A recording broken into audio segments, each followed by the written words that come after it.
The days of cheap diesel in Thailand are over, with the government scrapping its subsidy to maintain the 30 baht cap on diesel fuel.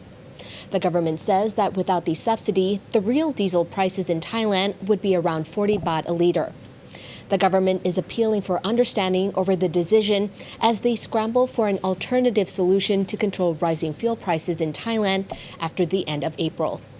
PM Prayut Chan-o-cha says the fuel oil fund, which has been subsidizing the diesel price to keep pump prices below 30 baht a litre, is now severely depleted and claims that loans sought to bolster the fund have also run out. Meanwhile, the Land Transport Federation of Thailand says that representatives will formally launch their opposition to the removal of the cap today during meetings at Government House and are appealing to the government to come up with new measures. Yesterday, the Deputy PM and Energy Minister explained that from May 1st, the government will still help to partially subsidize Thailand's diesel prices, but to a lesser extent. The Energy Minister told media that he would monitor the situation to ensure that price rises happen gradually. The minister deflected the efforts of the government to subsidize diesel prices by urging the private sector to help by reducing their production costs rather than raising consumer prices because of the fuel price hikes.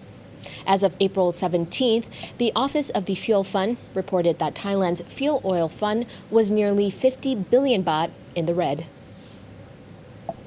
The Ministry of Culture and the Ministry of Commerce have launched Thailand's 5F's Soft Power, which aims to promote 5 major Thai cultures to international eyes: food, films, fashion, fighting, and festivals. The promotion is in reaction to the Thai PMs' apparent enthusiasm over international performers, celebrities, and musicians indirectly promoting Thailand in social and other wider medias. PM Prayut praised the K-pop singers Lisa from Blackpink and Bam Bam from GOT7 for helping bring Thai culture to a huge international stage. He also praised a Thai rapper Millie for boosting Thailand's soft power by introducing mango sticky rice to the world at the International Music Festival, Coachella. The PM says he wants to make the soft power and creative industries in Thailand known worldwide and urge both state departments and the private sector to get behind the idea and find ways for businesses to also use soft power to push out the Thailand brand.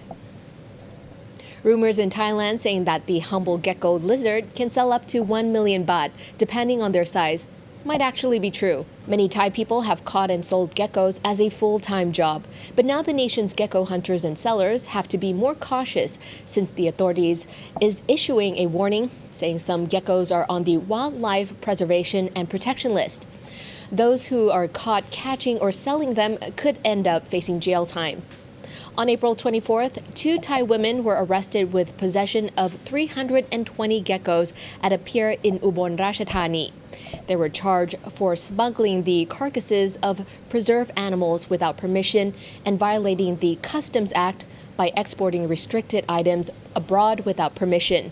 Thai people were curious about why they had been arrested because they were just geckos. But an officer from the Kemerat Customs checkpoint told Thai media that locals might not know the relevant laws protecting various wildlife. Images of hundreds of residents queuing up to receive free bags of rice and other dried foods in Pattaya earlier this week suggest that Thailand's economy still has a long way to go on the road to recovery. During lockdown in Pattaya in 2020, huge crowds of people queuing for 200 baht food and drinks handouts from Rompo Fresh Food Market were a daily occurrence. 2 years on, familiar scenes are surfacing again as hundreds of residents line up to receive free food from the generous owners of Sampan Korean barbecue restaurant in North Pattaya. Despite the partial return of tourists into the kingdom, many restaurants, bars and businesses and taxi drivers in Pattaya are still struggling or simply remain closed. A motorcycle taxi driver lining up for food says that while the city's economy is doing better, he only earns enough money on weekends and holidays. Other days, he only makes 100 baht, estimating that there's less than 10% of the pre-COVID tourism currently coming to Pattaya. Transferring money overseas? Sick and tired of the insane charges? Well, there's a new product to solve that problem. Try D-Money on your next international money transfer with the best rates and no added costs. Go to dmoney.com. A photographer called Natapon, who works for a Thai media agency, is still waiting for justice after being allegedly attacked by a group of ultra-royalists near the Democracy Monument last week. He suffered bruises on his back, neck, and upper arms. Just after he finished working and was packing up, an unidentified man approached him, and the man asked for his phone and questioned if he was a journalist, which he denied, before the man grabbed him by the arm. Other members of a larger group then joined in, punched and kicked him when he refused to show them the photos he had taken. One of the group members was carrying an extendable baton, which was used to beat him. Natapon sprinted into the nearest McDonald's for safety. Now Ben Pakon, a member of a group named Vocational Students Protecting the Thai Monarchy, admitted to being one of the attackers. He offered Natapon 5,000 baht to compensate for the assault. Natapon refused the offer and says he wants to take the case to court. Elsewhere in the world, China has recorded the first ever human infection of the H3N8 strain of bird flu. But Chinese health officials say the risk of it spreading to other humans was low. A 4-year-old boy from China's central Henan province was found to have been infected with the bird flu variant after developing a fever and other symptoms earlier this month. The child has been in contact with chickens and crows raised around his home, according to reports from the Chinese health officials. The H3N8 variant has previously been detected elsewhere in the world in horses, dogs, birds, and seals, but no human cases of H3N8 had ever been reported before now. The Chinese Health Commission announced that the variant did not yet have the ability to effectively infect humans, and the risk of a large-scale epidemic was low.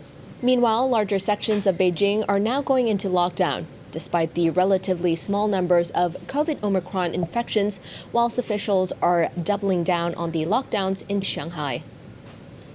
Indonesia will start restricting exports of palm oil from tomorrow, a move that could make the global food crisis worse and push up the prices of hundreds of consumer products. Indonesia's President Joko Widodo says that Indonesia will suspend exports of cooking oil and the raw materials used to make it until further notice. The move has been in response to local palm and cooking oil shortages. Indonesia is the world's biggest palm oil producer, and last week's announcement sent prices to the commodity up to 10 to 20% in places. The restriction will include palm oil, a more processed product which is used for cooking oil and makes up an estimate of 40 to 50% of Indonesian exports. Palm oil is a common ingredient found in many of the world's food, cosmetics, and household items, so much so that it is estimated to be used in nearly 50% of all packaged products in supermarkets.